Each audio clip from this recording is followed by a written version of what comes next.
하나님의 은혜가 2025년 성탄 축하 예배에 오신 여러분들에게 함께 하시기를 예수님의 이름으로 축복합니다. 성탄의 은혜, 성탄의 능력, 성탄의 임재가 우리 사랑하는 가정과 여러분의 기업, 자녀 위에 더하시기를 다시 한번 예수님 이름으로 축복합니다. 본문 마태복음 2장 1절에 등장하는 헤롯 왕은 헤롯 가문의 시족격인 헤롯 대왕입니다. 그가 통치하고 있던 때 예수님이 탄생을 하셨죠. 그리고 2년여의 시간이 지났습니다. 예루살렘에 동방에서부터 온 박사들이 찾아오게 되죠. 그들은 예루살렘에 와서 유대인의 왕으로 나시니가 어디 계시냐? 우리가 동방에서 그의 별을 보고 그에게 경배하여 왔노라. 이렇게 사람들에게 말하기를 시작을 했습니다. 그러니까 이 말씀을 통해 볼 때 예수님의 탄생이 오늘 본문 시점으로 볼 때 2년 전이거든요. 2년 전에 이 동방에서 온 박사들이 하늘의 별 하나를 보게 된 것이죠. 동방에서 왔다라고 하는 것은 당시 팔레스타인을 통해서 아라비아 혹은 바벨론으로 추측이 되는데요. 그곳에는 점성술 하는 천문학을 하는 그런 현인 박사들이 많이 있었습니다. 그래서 이렇게 연구하던 그들에게 이상한 별이 보여지게 된 것이고, 그래서 그 별을 따라 2년의 시간을 걸쳐서 지금 팔레스타인, 이스라엘 예루살렘에 도착을 하게 된 겁니다. 우리가 동방박사 몇 명? 어디에 그런 말이 있어요? 성경에?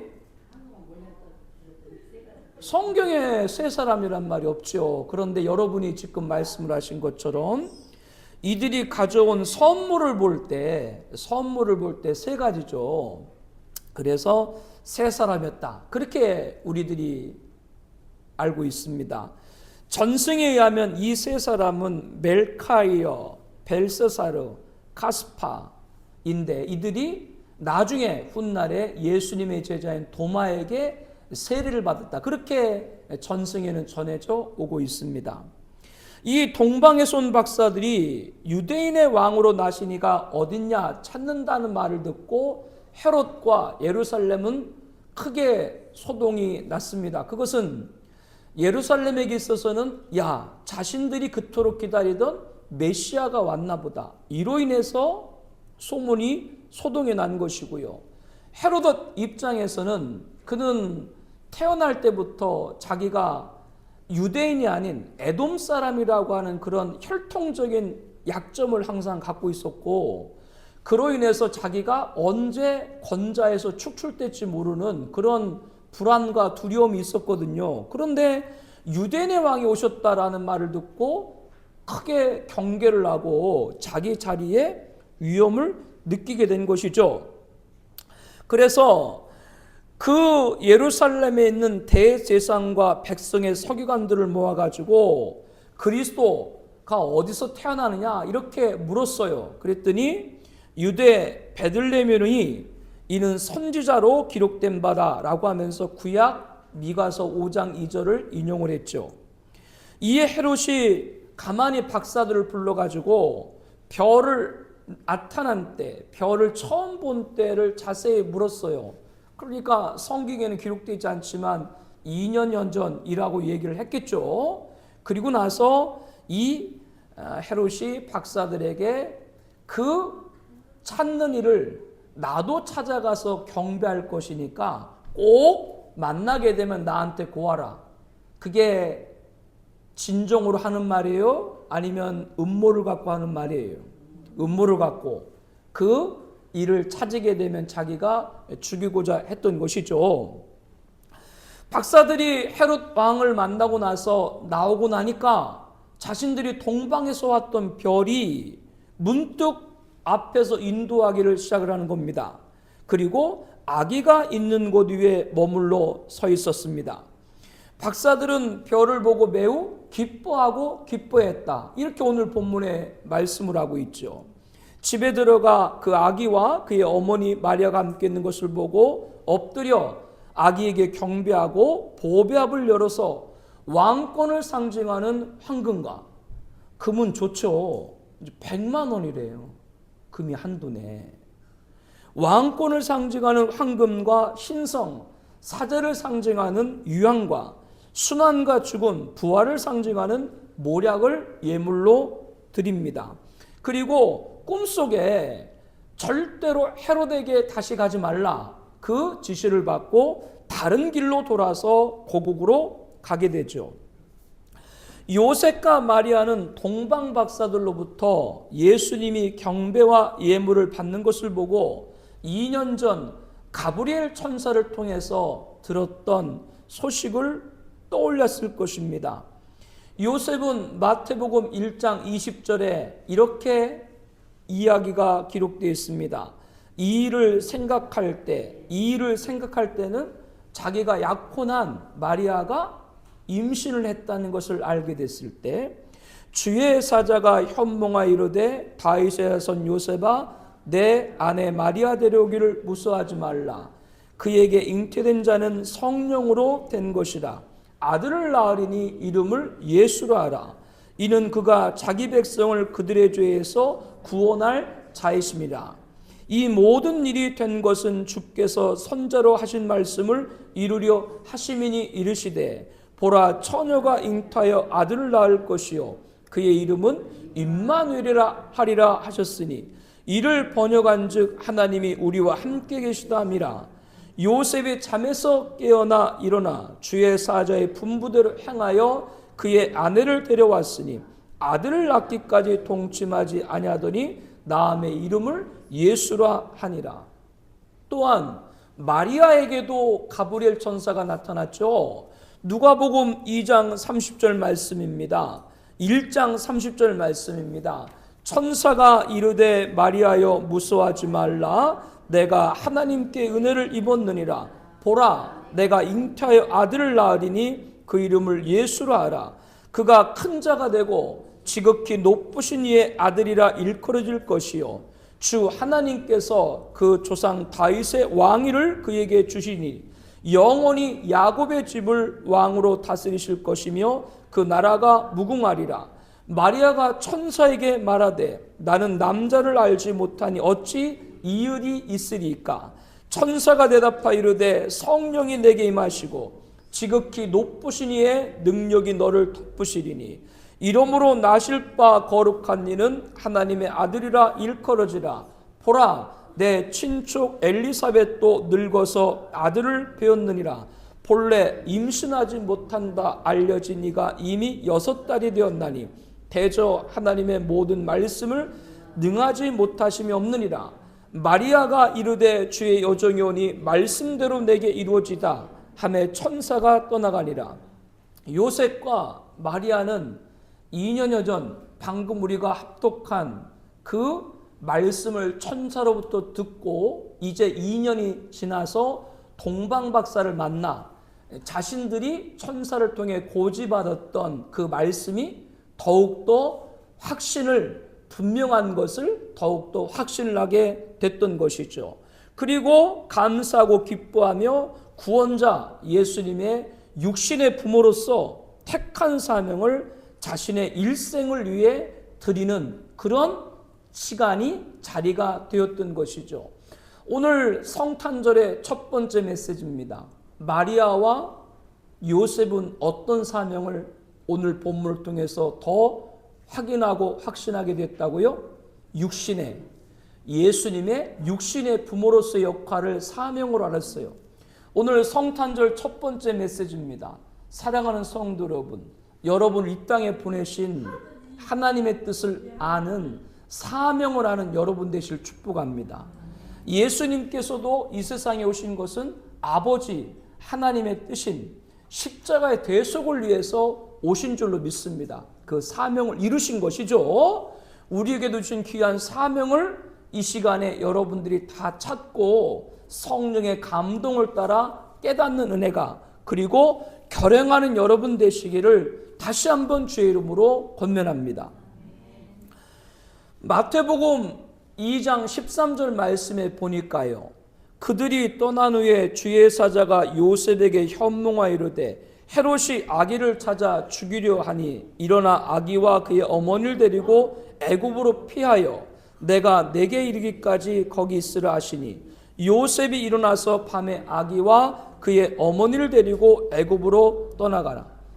동방박사들이 떠난 후에 이 헤롯 대왕이 자기한테 알려달라고 했는데 그렇게 안 하고 동방박사가 간 것을 보고 격분해서 어떻게 했어요?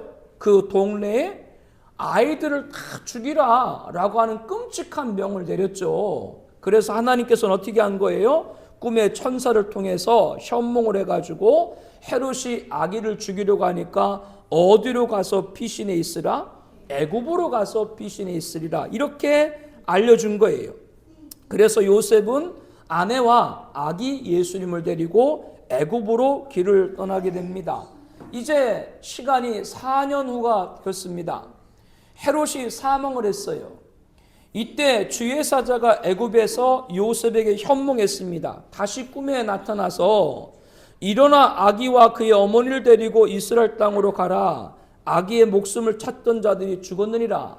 요셉이 일어나 아기와 그의 어머니를 데리고 이스라엘 땅으로 들어갔다라고 마태복음 2장 19절부터 말씀을 합니다. 애굽으로 피신한 지 2년이 지난 후 예수님께서 약 4세 정도 됐을 때 일인 것이죠. 그런데 마태복음 2장 22절에 보면요, 그러나 아켈라오가 그의 아버지 헤롯을 이어 유대의 임금됨을 듣고 거기로 가기를 무서워하더니 꿈의 지시함을 받아 갈릴리 지방으로 떠나가 나사렛이라는 동네에 가서 살게 됩니다. 아켈라오는 누구냐면 헤롯 대왕의 아들 가운데 한 명이에요. 헤롯 대왕의 아들들이 많이 있는데 헤롯, 안디바, 빌립, 그리고 방금 말씀드린 이 아켈레오, 이들은 이스라엘을 분할해 가지고 각각 통치를 했거든요. 그런데 이 아켈레오가 유대, 사마리아, 이두메에 분봉해 왔는데 너무나 많은 학살과 학종으로 아주 잔혹하게 백성들을 다스렸어요. 그래서 예수님의 육신의 아버지 요셉은 하나님의 지시를 받아서 가족을 데리고 어디로 가게 된 거예요? 베들레헴이 아닌 갈릴리 나사렛으로 가게 된 것이죠.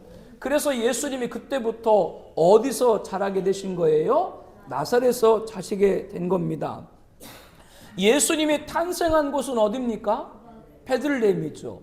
우리 마태복음 2장 2절 말씀 다시 한번 볼까요? 또 유대 땅 베들레헴아 너는 유대 고을 중에서 가장 작지 아니하도다.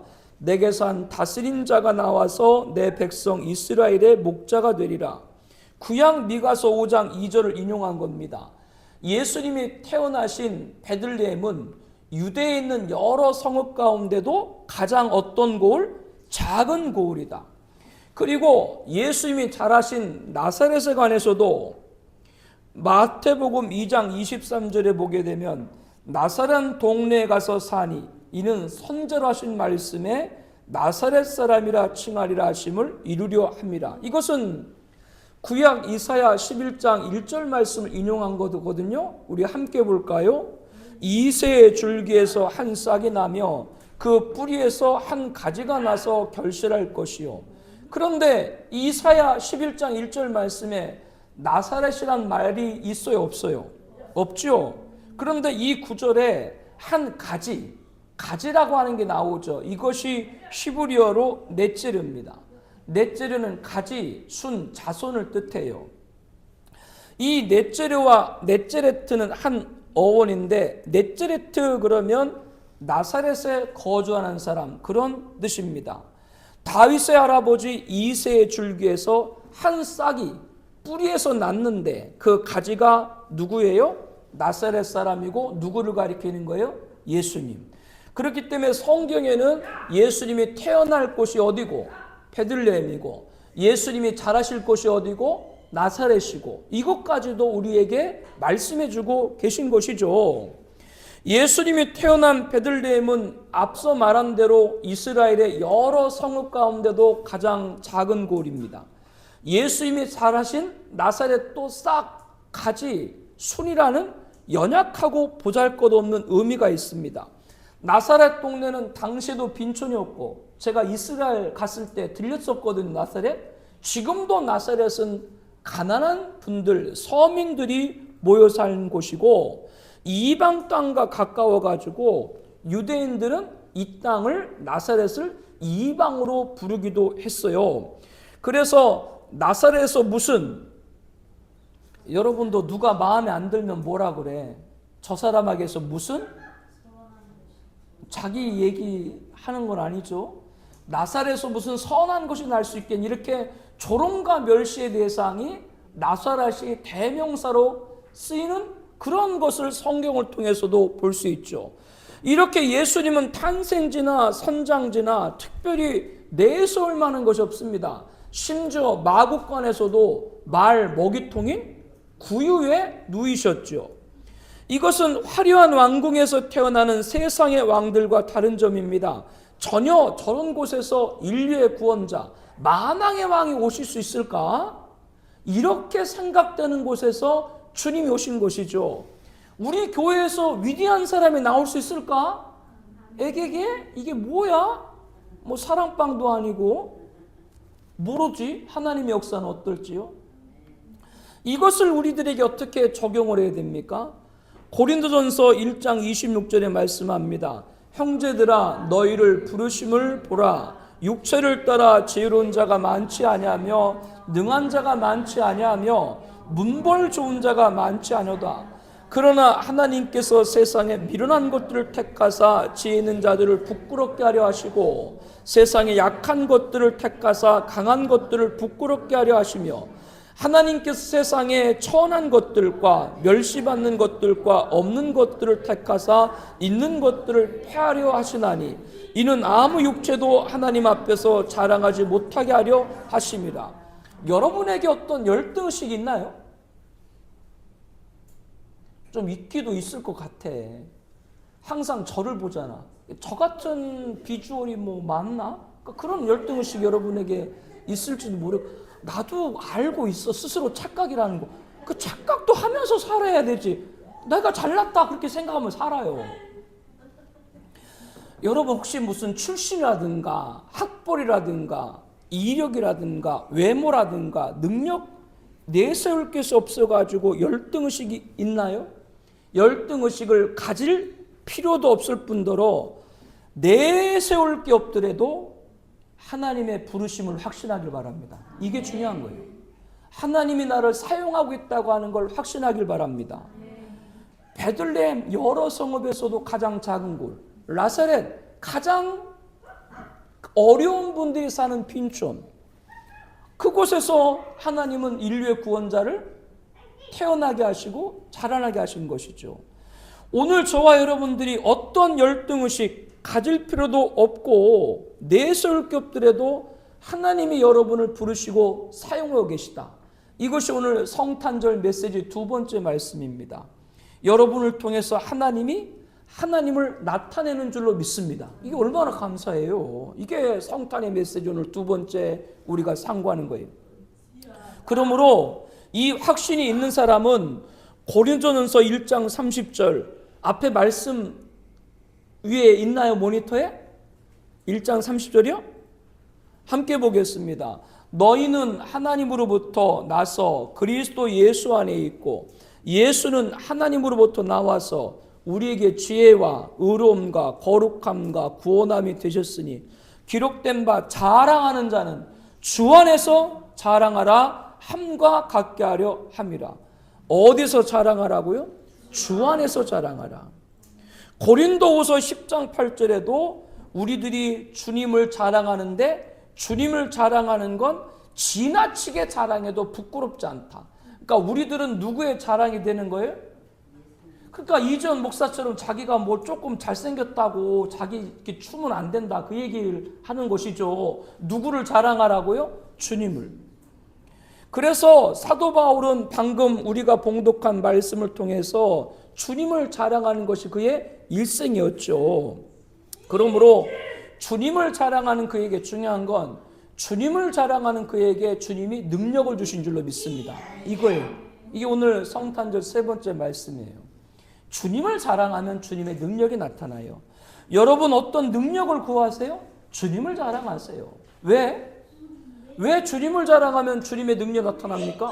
아니 내가 주님을 자랑하는데 그러면 주님이 그걸 들으시고 나를 통해서 뭐요? 주님의 능력이 나타나야 내가 자랑한 주님이 합당하게 되는 것이죠. 그렇기 때문에 여러분들이 주님을 자랑하면 주님이 여러분을 통해서 날마다 일하신 역사가 있을 줄로 믿습니다. 그러므로 바울은 자기가 귀한 사명을 감당하면서 자기가 하나님이 사용한다고 하는 걸 믿으면서 날마다 누구를 자랑해요? 주님을 자랑하는데, 주님을 자랑하는 데는 지나침이 없다, 이렇게 자랑하고 있는 겁니다. 이런 은혜가 있기를 다시 한번 축복합니다. 본문에 기록된 헤롯 왕은 헤롯 가문의 시조인 헤롯 대왕, 그레이트 대왕이라고 여러분에게 말씀을 드렸죠. 그가 이스라엘을 지배한 자이고 예수님의 탄생 소식을 듣고 아이들을 다 죽이라고 명했죠.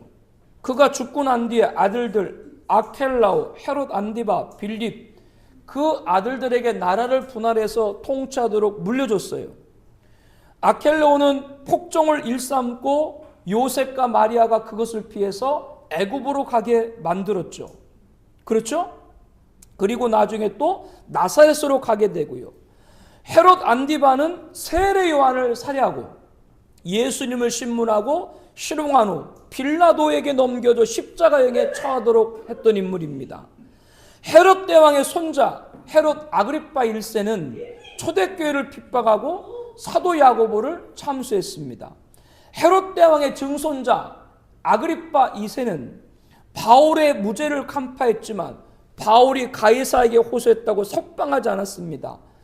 이렇게 헤롯가의 마지막 지배자로 헤롯 대왕부터 BC 47년에 시작된 통치가 AD 70년에 종말을 구하는데 117년간 헤롯 가문은 몇 년 동안요?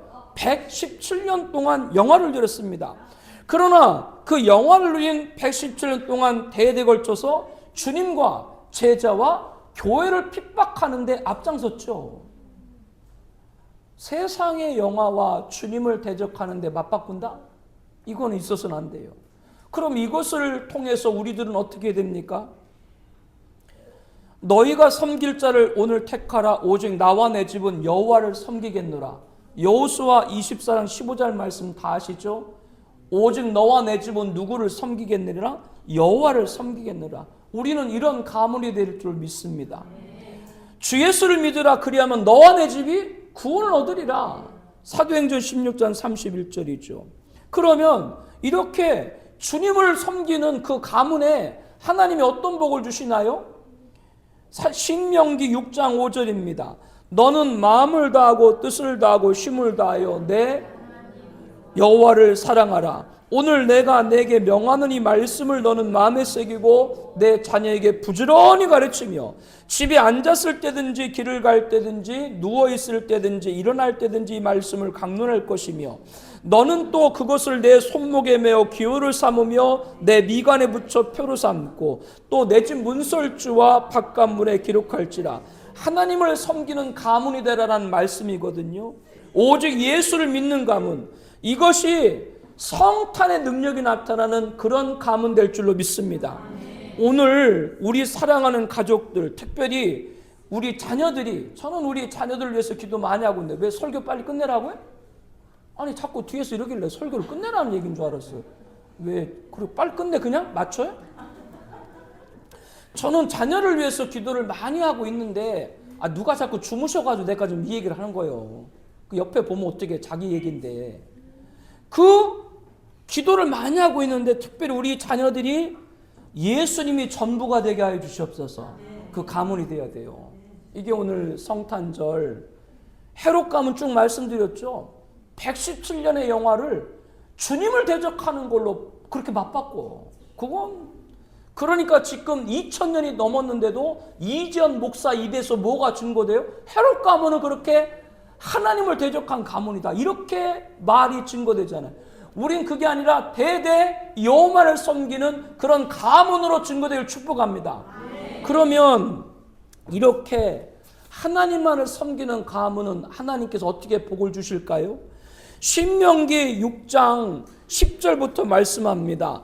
내 하나님 여호와께서 내 조상 아브라함과 이삭과 야곱을 향하여 내게 주리라 맹사신 땅으로 너를 들어가게 하시고 내게 건축하지 아니한 크고 아름다운 성읍을 얻게 하시며 내가 채우지 아니한 아름다운 물건이 가득한 집을 얻게 하시며 내가 파지 아니한 우물을 삭지하게 하시며 내가 심지 아니한 포도원과 감람나무를 차지하게 하사 내가 배불리 먹게 하실 때 너는 조심하여 너를 애굽 땅 종되었던 집에서 인도하여 내신 여호와를 잊지 말고 내 하나님 여호와를 경외하며 그를 섬기며 그의 이름을 맹세할 것이니라.